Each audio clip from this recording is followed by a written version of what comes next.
ನಮಸ್ಕಾರ, ಗರುಡ ನ್ಯೂಸ್ಗೆ ಸ್ವಾಗತ. ನಾನು ನಿಮ್ಮ ನವೀನ್. ಬಿಳಿಗಿರಿ ರಂಗನ ಬೆಟ್ಟದಲ್ಲಿ ಕುಡಿಯುವ ನೀರಿಗಾಗಿ ಪ್ರತಿಭಟನೆ. ನಮಸ್ಕಾರ ವೀಕ್ಷಕರೇ, ಚಾಮರಾಜನಗರ ಜಿಲ್ಲೆಯ ಯಳಂದೂರು ತಾಲೂಕಿನ ಬಿಳಿಗಿರಿ ರಂಗನ ಬೆಟ್ಟದ ಹೊಸಪೋಡಿನ ಗಿರಿಜನರ ಅಡಿಯಲ್ಲಿ ಕುಡಿಯುವ ನೀರಿಗಾಗಿ ಮಂಗಳವಾರ ಸಾರ್ವಜನಿಕರು ರಸ್ತೆಯಲ್ಲಿ ಕುಳಿತು ದಿಢೀರ್ ಪ್ರತಿಭಟನೆ ಮಾಡಿದರು. ಸ್ಥಳೀಯ ಗ್ರಾಮ ಪಂಚಾಯಿತಿಯ ಗಮನಕ್ಕೆ ತಂದರೂ ಯಾವುದೇ ಪ್ರಯೋಜನವಾಗಿಲ್ಲ. 10 ದಿನಗಳು ಕಳೆದರೂ ಪಂಚಾಯಿತಿ ಅಭಿವೃದ್ಧಿ ಅಧಿಕಾರಿ ಬಾಯಿಗೆ ಬಂದಂತೆ ಮಾತನಾಡುತ್ತಾರೆ. ನಮಗೆ ದಯಮಾಡಿ ದೊಡ್ಡ ಜಾತ್ರೆ ಇರುವುದರಿಂದ ತಕ್ಷಣ ನೀರು ಪೂರೈಸಿ ಎಂದು ಗ್ರಾಮಸ್ಥರು ಘೋಷಣೆ ಕೂಗಿ ಆಕ್ರೋಶ ವ್ಯಕ್ತಪಡಿಸಿದರು. ಪಿಡಿಒರವರು ಎಲ್ಲ ವಿಚಾರದಲ್ಲೂ ಸರ್ವಾಧಿಕಾರಿ ರೀತಿಯಲ್ಲಿ ವರ್ತನೆ ಮಾಡುತ್ತಿರುವುದು ಸರಿಯಿಲ್ಲ.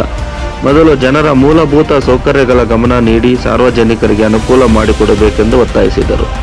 ನಮಗೆ ತಕ್ಷಣ ಕುಡಿಯಲು ಹಾಗೂ ದಿನನಿತ್ಯದ ಬಳಕೆಗೆ ನೀರು ನೀಡದೆ ಹೋದರೆ ಜಾತ್ರೆಯ ದಿನವೇ ಪ್ರತಿಭಟನೆ ಮಾಡಬೇಕಾಗುತ್ತದೆ ಎಂದು ತಿಳಿಸಿದರು. ವರದಿ ಮಣಿಕಂಠ ನಾಯಕ್.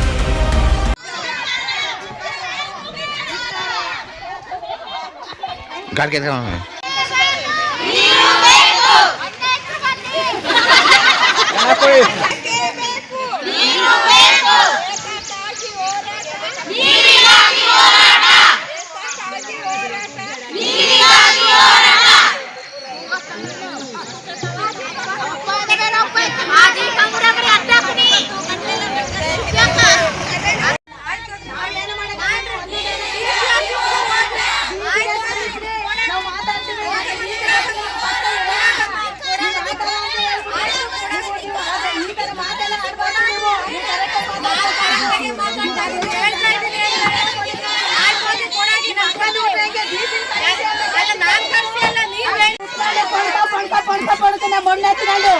ನೀವು ಈ ತರ ನಾವು ಬಿಡೋದೇ ಇಲ್ಲ.